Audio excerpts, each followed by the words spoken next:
My nightmare cousin is demanding I use my mother's inheritance money to pay for her luxurious wedding, and my aunt is manipulating me about. My mother passed away a few years ago. Being an only child whose father had passed a decade earlier, everything got left to me. This should surprise nobody, but it surprised my nightmare Aunt Ellen and her hellspawn cousin Courtney. In fact, they thought it was horrifically unfair. My mother was mentally ill, untreated and abusive. I was frequently in low contact with her over the course of my adult life, and she often tried to make me feel bad about this by fawning over cousin Courtney. Before she passed, she'd often take cousin Courtney on trips with her. However, once she passed, Aunt Ellen got it in her head that cousin Courtney should get a share of the estate so she could keep taking trips on my mother's money. This caused a good bit of fit-tossing and family strife. Cousin Courtney even tried to sue me in small claims for the cost of a trip my mother had been talking about taking her on before she passed. Cousin Courtney didn't show up to the court date and lost by default. Apparently she didn't think she needed to for some reason and was very upset about it. I wasn't really thrilled by the lost vacation day, so my sympathy was beyond limited. Fast forward to last month. Aunt Ellen calls me to inform me that cousin Courtney has gotten engaged. I make appropriate noises while thinking to myself the poor sod has made a terrible mistake. Aunt Ellen then makes this bizarre comment about sending her a check.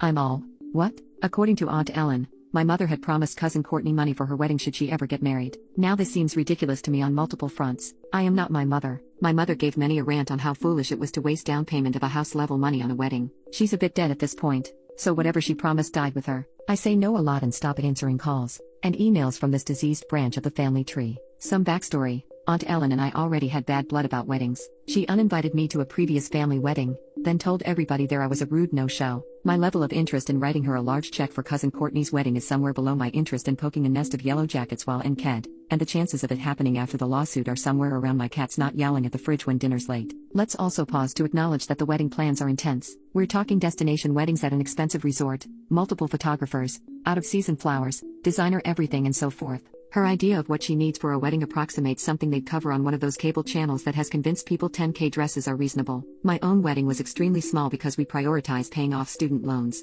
There's no reason anybody reasonable would think I'd buy into this level of Instagram dream wedding being necessary, but this community isn't about reasonable people. Cousin Courtney then lands on my doorstep. I foolishly let her in and hear her out. Mind you, this is an adult who is engaged to be married and a doctor in a particularly highly compensated specialty. She probably makes triple what I do unless she's being screwed by her employer. She doesn't know what to do. Aunt Ellen has cut her off. I can't fathom Aunt Ellen would ever do this, so I'm a bit gobsmacked. Cousin Courtney has gotten everything she's ever requested in life by tossing tantrums until Aunt Ellen or her husband hand it over. Well, for once Aunt Ellen has drawn the line. Apparently cousin Courtney planned the entire wedding without consulting Aunt Ellen under the assumption she'd get as much money as her half-sister had for her wedding, the one I was uninvited from. Turns out, no, that money had come from the other side of the family, and cousin Courtney has to pay up or she'll lose her deposits. Aunt Ellen has refused to help, claiming she can't remortgage the house again. She's done it too many times already to buy things for cousin Courtney, and the money just isn't there. My position is that this is not my problem, but cousin Courtney has never budgeted in her life, has no idea how.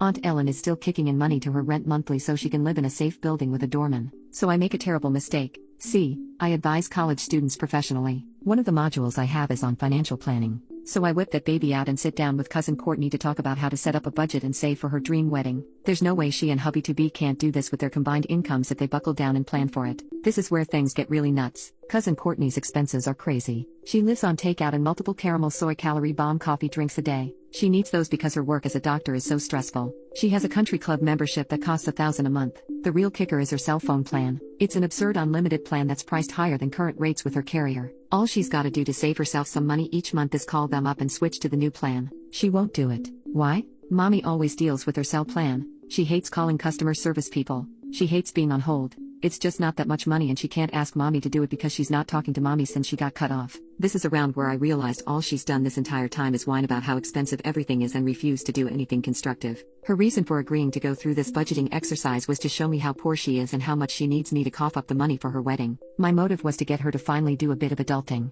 She was decidedly uninterested in that. You can't help somebody who won't help themselves. It's just not possible. When she realized I wasn't going to be writing a check, she dried up the crocodile tears and flounced. There was some very unfortunate name-calling as well. The final coda to this absurd drama is that she made up with mommy. No, mommy didn't switch her to a cheaper cell phone plan and get her sorted out with a budget. Aunt Ellen called using an unfamiliar number to tell me how mean I was to her precious spoiled brat, and that my mother would have wanted her to have a perfect wedding. I hung up and blocked her mid-rant.